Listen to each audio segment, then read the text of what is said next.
Ô, gente, parece que eu vou mamar o Alexandre aqui. Cara, eu tô meio desconfortável. Tô meio desconfortável aqui, cara. Tá meio estranho pra mim. Será que eu tô me sentindo meio estranho aqui, cara? Sei lá, parece que eu vou mamar o Alexandre, cara. Não! Eu não quero mamar o Alexandre, eu não quero mamar o Alexandre, cara. E vira e mexe a gente fala de gibi aqui como quadrinho, né? Porque virou alcunha de qualquer quadrinho, qualquer história em quadrinho mesmo. Só que hoje a gente vai falar do gibi mesmo, né? É, exatamente. Galera, rapidamente, só para vocês entenderem isso, existia a revista Gibi. Compreendo, é por isso que a gente usa a denominação gibi pra se referir. É uma catacrese. Né? E acabou É uma catacrese. se tornando um marco da publicação nacional. Fez tanto, mas tanto sucesso, a ponto dos quadrinhos serem identificados com o nome Gibi. Né? Em dado momento, os caras tiveram ideias de fazer edições especiais. Então, as coleções mais famosas eram os almanacs, claro, o almanac do Gibi, e as edições de Natal, que saía sempre no final do ano. Ô, cara, ainda bem que tu falou, cara. Ô, se o Alexandre não dissesse que saía no final do ano a edição de Natal, eu ia ficar em dúvida. Eu ia ficar realmente em dúvida. Em 1942, a editora O Globo decidiu lançar o Gibi de São João. Pra aproveitar a data comemorativa. Vendia bem no Natal, por que não vai vender bem na festa junina? Na verdade, as de Natal até vieram depois. Ah, depois? É, depois. Mas essa de São João foi a única que foi lançada. Tá, lançaram um então. Lançaram um e não deu certo. Só nesse ano. Só Quando nesse foi? ano. 1942. 42. 1942, exatamente. Tudo Aí, deve ter vendido muito bem, né? Porque só lançaram em uma ocasião, né? não entendo por que não lançaram outras. Naquela época, Porque não vendeu bem, cara. Foi por isso, Calari. as edições especiais, elas eram de extremo luxo, elas eram capa dura, como vocês vão ver já, né? E era feito muito alarde em cima da publicação. Tanto alarde que, para começar o nosso papel jornal aqui, eu trouxe uma das minhas muitas pastas de Globo Juvenil. Tá. Né? O Globo Juvenil era o periódico principal, né? Que a editora o Globo começou lançando o Globo Juvenil para competir com o suplemento juvenil, que era do Adolfo Eisen, né? Eu acho engraçado quando eles usam esse termo, né? Muito alarde. Como que eles vão falar de muito alarde? Como eles vão justificar esse advérbio sem nada? Com uma publicação, eles vão usar uma publicação para justificar o advérbio? Começou lá em 37 e aqui em 42, né? Eu guardo nessas pastas aqui formato A3 porque é periódico, papel quebradiço, né? Então é muito fácil de você perder isso daqui. Pô, fica muito bom, hein? Fica muito bom, só que ocupa muito espaço. Sim, ocupa muito espaço. Esse é um problema. Por que eu tô mostrando isso? Porque as editoras, eles utilizavam as suas publicações como propaganda para as edições especiais. Tá, entendi. Então aqui, ó, Sempre foi assim, né, mano? Sempre foi assim. Não tá inventando a roda aí, meu chapa. Globo Juvenil 780, de 18 de junho, eles anunciam sábado, edição de São João de Gibi. Ó, tá vendo as crianças numa ciranda aqui. Uhum. Aí já tem o número de páginas e o preço. Na capa mesmo, a propaganda já vem na capa. Na capa. Tá, mas assim, ó, o lance é o seguinte. Eu quero saber do preço. Do preço da edição rara, tá? Da edição que tu tem, cara. É isso que eu quero saber. Só cliquei nesse vídeo por causa disso, Alexandre. Vamos lá então, cara. Acelera isso aí. Para de enrolar. Agora, com muito cuidado, vamos tirar ela aqui. Você tem, ó, um dos grandes acontecimentos. Pô, Alexandre, nem pra usar uma luvinha, cara. Nem pra usar uma luvinha. Tá engraxando o gibi todo. Tá engraxando o periódico todo, cara. Em 1942, surgirá no sábado próximo a edição de São João de Gibi. 260 páginas encadenadas e multicoloridas. A palavra que se destaca ali é o multicolorida, né? Porque ao falar isso, né, revela a ideia de que existiam publicações na época que poderiam ser coloridas, mas que tinha uma gama bem limitada de cores, né? Essa é a edição 780. E na edição 781, que era o próprio sábado, atenção garotada. Hoje, nos jornaleiros, edição de São João Gibi. 260 páginas encadernadas. Olha só. Nossa, não, realmente, o alarde foi gigantesco. Não, cara, mano do céu, cara, como é que isso não vendeu? Olha a propaganda que foi feita. Olha quanta propaganda, não é verdade? É verdade, muito alarde, eu concordo, tenho que concordar. Agora, o valor é gritante, né? Deixa eu ver essa coisa aí. Olha só. Nossa, que gibi luxuoso. Pois é. Capa dura, grossão. Olha só. Deixa eu ver essa coisa aí. Olha só. Nossa, Pois é, dura, grossão. Pô, é muito melhor do que eu tava imaginando. muito louco, né? Putz, a vida, a gente tá... Não, nossa, cara, que vontade que me deu de ter esse gibi. Ô, sério, de verdade, cara, se eu tivesse 14 mil, eu ia gastar nesse gibi. Ô, sério, mano, se eu tivesse 14 mil, eu ia comprar um gibi desses. Eu ia procurar por aí quem me vendesse esse gibi e era aí que eu ia gastar meus 14 pila. Acostumado às vezes com umas revistonas maiores, né? Às vezes colorida e tal, com capa melhor. Só que eu não sabia que era capa dura nesse capricho. Capa dura. Ele acabou de dizer que era capa dura, Danielzinho. Como que tu não sabia? Tava ali do teu lado, tu tava enxergando, tava na tua linha de visão, Danielzinho. E tu não sabia que era capa dura? Eu não sei como, cara. Eu não sei como que tu tá vivo ainda. Não sei mesmo. Isso é original, não é? Isso é um original. Não foi, tipo, retrabalhado depois, sei lá, pegaram a capa e recriaram pra fazer... Não, né? esse Saiu é assim. original. Olha a guarda dele, que bonito. Nossa, bonito pra caramba, bicho. E agora, Ele com a guarda aberta, né? E o outro diz, olha a guarda. O Danielzinho assim, ó, a guarda aberta, na cara dele, assim. Os dois olhos... os dois olhos na guarda. Aí o Alessandro diz, ó, olha ali a guarda aí. E ele, não, é uma guarda muito bonita, né? Agora que tu falou, eu notei. É linda essa guarda. Olha só, tem essas ovelhas aqui, olha só que legal. Parece até a ovelha do Moisés, parece que é um gibi cristão, né? Esse bobear é um gibi cristão mesmo. dizer que por que essa revista é um dos quadrinhos mais caros e mais raros no Brasil. A capa é a mesma que eles anunciaram na Ciranda das Crianças. É diferente daqui, o desenho, só que a coisa é a mesma, né? A ideia é a mesma, coisinha. né? Aí tem essa menina aqui em destaque, soltando umas espoletas ali, um negocinho, né? Esses brilhinhos aqui. Uma coisa meio sininho, né? Como é que é o nome disso? Esses... Eu me admiro, né, de não ter um rapazinho, né? Um rapazinho bem aqui, ó. Bem aqui, ó. Olhando pra cima, assim, ó, mais ou menos assim, né?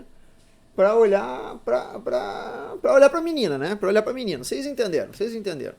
Tinha muito isso quando a gente era criança, né? Estralinho, pode uns ver. negocinhos assim, né? Olha só, puta, que edição caprichada, bicho. Não tem quarta capa com texto demais, assim, de propaganda, nada, Não. né? Super Não. sóbria, né? Eles- Capa, logotipo, é que leiam sempre Gibi e o Globo Juvenil. Só isso. Eu acho que eles entendiam isso como uma publicação de luxo mesmo. Com certeza. Então tem lá uma guarda.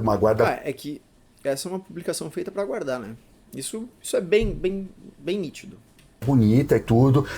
Cara, sério, mano, parece que eu vou mamar o Alexandre aqui, cara. Olha só, velho, sério, de verdade. Um papel diferenciado do papel que vinha no Globo Juvenil e que vinha na revista Gibi, né? Aliás, a própria revista Gibi também fez anúncios desse lançamento, mas infelizmente essas edições eu não tenho. Certo. A gente cola a capa aí pro pessoal ver. Olha, eu tô de cara. E vinha também essa meia casaca? Isso aqui é original também? É original Não foi também. você que colocou pra reforçar nada? Isso aqui já veio? Não, eu não coloquei para reforçar todas as edições do Gibi de Natal e muitos dos almanacs que eu tenho vêm com essa meia casaca. Caramba! Só se alguém lá atrás colocava isso daí para reforçar. Tá. Né? Mas todas as edições que eu vi até hoje são assim. Então, Uau! acredito que seja do original mesmo. Nossa, que bela edição, hein? E como eu Bela, não. Lindo.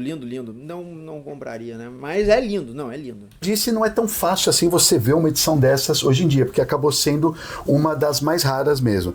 Por que isso? Por que quê? isso? Isso Quanto em- custa isso aqui que eu tô Ô, cara, o TDAH deles é maior que o meu, né? Puta que pariu. segurando na minha mão agora? Olha, nesse momento Eu devo me preocupar? Deve. Nesse momento, eu diria que tem uma edição à venda na internet. É. Se você for na loja Rica, que tem muitos quadrinhos antigos, eles têm um quadrinho à venda. Sabe Quanto? quanto que tá? Não. Jéssica, põe esse print aí na tela. Olha o valor. R$13.500. Cara, assim, ó, na boa. É aqui que eu queria chegar, tá, gente? Eu só assisti esse vídeo por causa disso. Isso aqui não é real, tá? Isso aqui não é real. A Rica tá vendendo a 13.500. Tudo bem, não tô dizendo que não tá vendendo a esse valor, mas a questão é a seguinte: existe um mercado real que trabalha com quadrinhos nesse valor? E quanto tempo exatamente leva pra gente conseguir liquefazer esse gibi? Quer dizer, quanto tempo leva para esse gibi virar aquele numerário? Essa é uma questão importante. Eu gostei que eles colocaram um usado ali. tem um usado aqui no... Imagina, a pessoa compra. Se não tem um usado, a pessoa compra isso aqui e pensa, ué, eu achei que era novo. E aí é o seguinte, quanto tempo vai levar? E mais o importante, quem é o público que está comprando isso? Porque me parece que isso aqui é um valor negociado, tá? Dentro de um mercado quase que estritamente brasileiro. E esse é o problema, tá? Quando a gente fala disso, a coisa se transforma claramente em uma bolha, tá? Uma bolha que quase acabou com os quadrinhos nos Estados Unidos, tá? Se comenta muito sobre isso. E uma bolha que talvez venha sendo formada aqui no Brasil. E falar sobre esse quadrinho é desse jeito, defendendo esse valor, ao menos aparentemente defendendo esse valor, leva à formação dessa bolha, que me parece destrutiva. É interessante como um objeto histórico? Claro que é. É um livro interessante como um objeto histórico. Mas enquanto objeto histórico, esse seria o valor adequado? Quer dizer, as publicações, né, outras publicações de livros, por exemplo, costumam chegar nesse numerário? Eu não tenho certeza, mas eu acredito que não. Mas eu não sou um colecionador, então eu posso estar muito errado. Mas se eu estou muito errado, que se foda. Essa é a minha opinião. A gente vem na internet pra falar merda mesmo. Então é isso aí. Tá que eu pariu. Um gibi de 13 mil reais. É preço de arte original aí, de grandes mestres e tal. É uma paulada. 13.500 reais isso daqui. Assim, né? Eu não vou perguntar quanto você pagou nisso. Eu comprei faz tempo, né? Eu não vou te comprometer perante o público, perante a esposa e familiares e tudo mais. Mas Alexandre... Não é o público, não é a esposa, cara. É instituições de sanidade mental. Essa que é a verdade, tá? Essa que é a verdade. Que isso? Acho que eu nunca vi um gibi tão caro. Digamos assim, né? É aquela velha história. O negócio sai consolidado quando você tem um comprador. Mas isso indica que o gibi é muito caro. Sim. Digamos que... comprar esse gibi hoje em dia por 6 ou 7 mil reais, que já é um valor bastante elevado, seria uma barbada. Até porque... que já é um valor bastante elevado. Tirando esse da Rica, dificilmente você vai ver outro à venda. É muito, muito difícil de aparecer. Meu Deus. Justamente, talvez, por essa lenda que eu vou contar agora. Bom, vamos ouvir a lenda. Alexandre Calari. Ele que escreveu a lenda, se bobear. Se é verdade ou não, galera... eu não sei. Pô, tu já falou que é lenda, mano. Já falou que é lenda. Se fosse verdade, tu ia dizer por causa do que aconteceu. É uma história maravilhosa. Nós temos um dos maiores, talvez por muita gente tido como o maior colecionador da história do Brasil. Alexandre. O maior colecionador. Mano, não é possível. Alguém se importa com quem é o maior colecionador do Brasil? Ou com quem é o maior colecionador, mano? O que vocês estão falando, gente? Cara, assim, ó, na boa, cara, quadrinho faz duas coisas, tá? Quadrinhos são entretenimento e quadrinhos são uma forma de pensar. São uma forma de se manifestar? Também, claro que sim. Mas ter a ideia de grandes colecionador, o maior colecionador do Brasil. Cara, isso acaba com a construção, com a finalidade. O quadrinho, ele é um livro e ele só tem valor quando ele tá aberto, tá? Se ele não voa, tá? Ele é só um pássaro engaiolado. Ele não vai para lugar nenhum. Ele não canta no ouvido de ninguém. Ele só espera o tempo passar. E quando passa o tempo, como todas as coisas, ele morre. E é só isso mesmo. Alexandre Calari.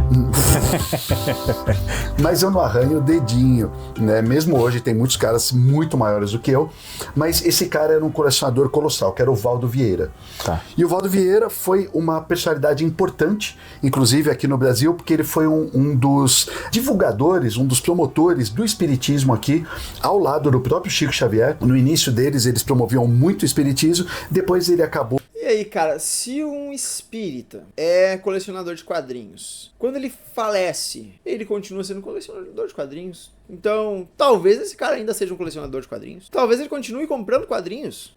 Discordando, então, algumas discordâncias com o Chico e se afastou um pouco da doutrina. Mas também não dá pra saber, né, se o Valderi, eu não esqueci o nome do cara, se o Valderi tava conversando com o Chico ou com o Chico que estava dentro do Chico.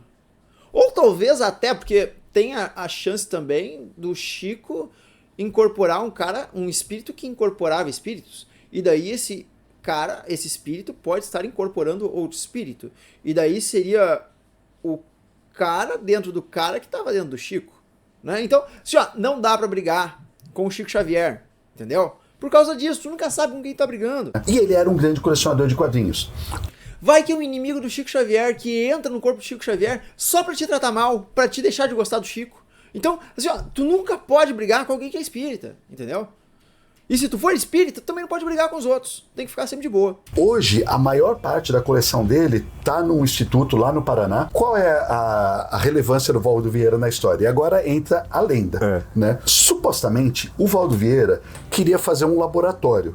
Ele queria transformar, já naquela época, nos anos 40, ele queria transformar um quadrinho em algo raro. Tava especulando. Especulando. Então ele falou assim, olha, eu tenho esse gibi de São João, então eu vou pegar e vou adquirir a maior quantidade possível de edições dessa tiragem, né? Então tudo que eu ver do gibi de São João eu vou comprar e eu vou destruir a maior parte do que eu comprar. Não é possível. É isso aí, cara. É isso aí. Isso é um colecionador. Sacou? Essa é a ideia, cara. A ideia é a coleção, é o preço, é o valor, é o item, a raridade. É disso que a gente trata, cara. A gente trata disso.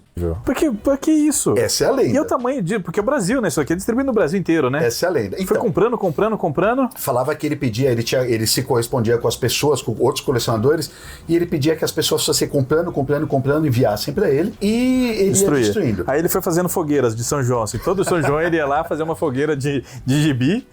Que isso? Vários colecionadores de época, né, que conviveram com o Valdo, relatavam isso, né, diziam que realmente, de fato, ele destruiu essas edições, e pelo menos um profissional da indústria, que foi o Ota, também falava isso abertamente. Com qual propósito? Olha, se eu destruir uma grande quantidade desses gibis, automaticamente os outros vão ficar mais raros. Tá, vão ficar raros, né? Mas ao mesmo tempo, na época, eu não sei se existia mercado, alguém queria comprar, não, eu quero a primeira edição, existia esse pessoal? Pra um dia eles valerem muito. Que plano maluco, plano de vilão de quadrinho mesmo, né? Não parece uma coisa que, sei lá, Lex Luthor pensar. Não, cara, isso levou o quê? Quantos anos? 70 anos pra dar certo? Não lembro mais a data do bagulho. Seria assim? Vou destruir todo o resto porque só eu vou ter um e tal. Que doideira, cara. Agora, São 80 anos, né? Eu acho que é 80, 40 eles falaram, acho. Lenda, né? A gente não sabe se é verdade ou não. Mas é uma história muito bacana, muito louca de ser contada. Minha opinião pessoal... Tá, cara. Mas aquele pessoal que tava lá na Alemanha, Calari, assim, ó, só pra saber se a história é bacana sempre, tá? Tipo, tinha aquele pessoal que tava lá na Alemanha, fez uma pilha de livros e botou fogo, tá? Só por exemplo, assim, não sei, não foi algo tão legal, a história não vê isso aí como algo legal. Eu não sei se fazer isso aí com os quadrinhos é algo legal, cara. Eu acho difícil que seja verdade. Sim, até porque se o cara colecionou por tanto tempo, era tão apaixonado assim, um dos maiores colecionadores do Brasil, possivelmente do mundo, claro, né? Estamos falando, né, desse país gigantesco. Se ele era o maior colecionador do Brasil, ele amava quadrinhos em geral, aliás. Não tem como você chegar nesse nível sem amar gibi, sem amar quadrinho. Então o cara não vai comprar as coisas pra destruir, né, cara? É meio... Esse é o meu primeiro ponto. É. Né?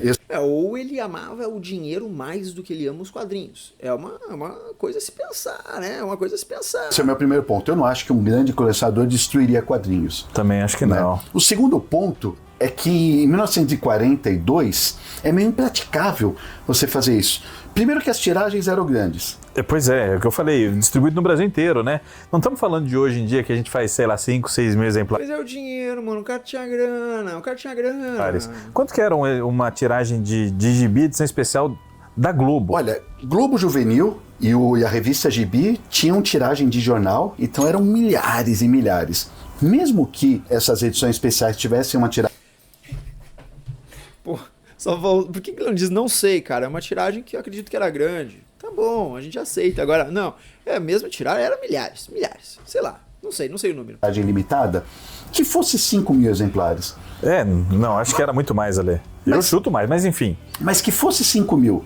Né? Imagina, uma tiragem do Pipoca aqui, normal, de 5 mil. Como é que você consegue enxergar hoje, com toda a facilidade que a gente tem, alguma pessoa conseguir comprar uma tiragem inteira do Pipoca? Não dá, cara. Não dá. Como é que esse cara fez isso naquela época?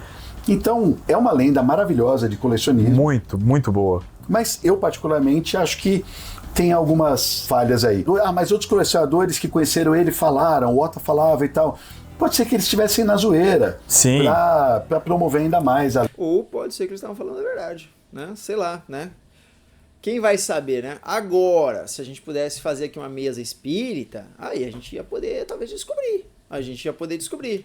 Às vezes foi uma piada, às vezes ouviu de, né, assim, aquele negócio, você escutou uma fofoca ali, interpretou errado, é a história também de quem conta um conto, aumenta um ponto, né, e pô, estamos agora em 2024, essa história aí deve ter, né. Eles só quiseram promover a zoeira mesmo. A zoeira, exato. E tal, não sei. Mas, aí vem o terceiro aspecto da história. Não muda o fato que é um dos quadrinhos mais raros do Brasil. Caramba. E você não encontra. Por que diabo você não encontra? Esquisito, hein? Esquisitaço. Puta, eu queria muito saber a tiragem disso. Porque é isso, pode ter sido algo na casa aí dos 20, 30, 100 mil exemplares, pode ter sido algo muito reduzido mesmo, pode ter, sei lá, tem umas... Cara, sei lá, mano, não sei. Cara, se não fizeram outro, talvez simplesmente não tenha vendido e tenha virado, sei lá, talvez fosse uma edição de teste, né? Muitas coisas. As histórias assim, né? Deu problema na gráfica, tiveram que recolher o lote e só algumas coisas, uma parte disso chegou nas bancas. Uma coisa que aconteceu por ser Segunda Guerra Mundial, quando... Tá, gente, assim, ó, só pra entender, só pra todo mundo entender, tá, gente? A minha zoeira aqui, eu tô só brincando, tá? Agora, a questão é a seguinte, essa promoção, tá, de uma ideia de colecionismo pra criar uma cultura em que um item passa a ser super valorizado, eu não sei se eu apoio isso, eu acredito que não, tá? E falar desse quadrinho não é um problema. Falar da raridade desse quadrinho também eu não vejo como um problema. Agora, alardear com certa felicidade a ideia de que esse gibi custa 13 mil reais, isso é um problema. Isso pra mim é um problema. Pra você pode não ser, pro Pipoca e Nanquim evidentemente não é, mas pra mim é um problema, tá? A Segunda Guerra começa lá em 39, 40 e 41, as coisas continuaram normais aqui em termos de publicação. A partir de 42, você já começa a ter o problema de papel. O papel começou a faltar. Pelo que eu sei e pelo que grandes estudiosos falam, final de 43 e 44 é o ápice. Tá. Então, muitas dessas edições, inclusive os jornais e tal, começaram a sair com, sei lá, se era 60 mil a tiragem, tá saindo com 10 mil, saca? Uma coisa assim, porque não tinha papel para fazer. A gente tá falando... A gente tava falando de uma escassez de papel, né? Claro, no período da guerra e tudo mais, dá para entender. Isso é um ponto bem sólido, quer dizer, esse primeiro que saiu de forma experimental, com uma tiragem menor, reduzida pela falta de papel. Isso é um ponto bem interessante. São números totalmente hipotéticos aqui. Hipotético, total, tô chutando. Mas a gente sabe que no final de 43 e 44 já estava rolando isso, né? Tá. A partir de 45 você ainda tem esse problema e tal, mas já começa a normalizar com o término da guerra. Em 46 e tal, as coisas já parecem estar normalizadas. Mas eu não creio que em 42, isso é um credo meu, não creio que em 42 já tivesse esse problema do papel. E você tem outras edições que saíram nessa época que não são raras, né? Que não é tão difícil de achar. Por que essa em específico? Galera, eu sei que tem... Entendi, saíram na mesma época e não são raras. Pois é, a história da queima é interessante. Eu acho possível. Tá? Provável? Não sei, mas possível eu acredito que sim. Agora, a diferenciação eu acredito realmente que pode ter sido uma edição teste, com uma tiragem menor. Somado daí então porque daí são duas coisas, né? A primeira, tiragem menor, talvez por causa do papel. Escassez de papel, tiragem menor. Talvez uma edição teste, não sei. E aí a segunda questão que é a lenda, né? Saiu no mesmo ano a edição de Natal, talvez com uma tiragem até menor. Ninguém tá procurando, né? Então... ela vale o que ela vale. E esse é o problema, é isso que eu quero dizer. Ela vale o que ela vale. Agora, a outra, conhecendo a lenda, o colecionador quer o gibi da lenda. E aí tem esse acréscimo no preço. E esse que é o problema, cara. Por que essa ideia de colecionismo vai nos levar a isso? Por que a gente vai fechar o livro porque ele se tornou um objeto de luxo? Ele não é mais um objeto de história, entende? De história eu quero dizer da história, né? Não é mais um recorte da história que a gente tem. Não é mais um objeto de leitura, né? Feito pra gente se entreter ou pra gente pensar. Ele se torna um item de luxo, né? E aí o livro morre.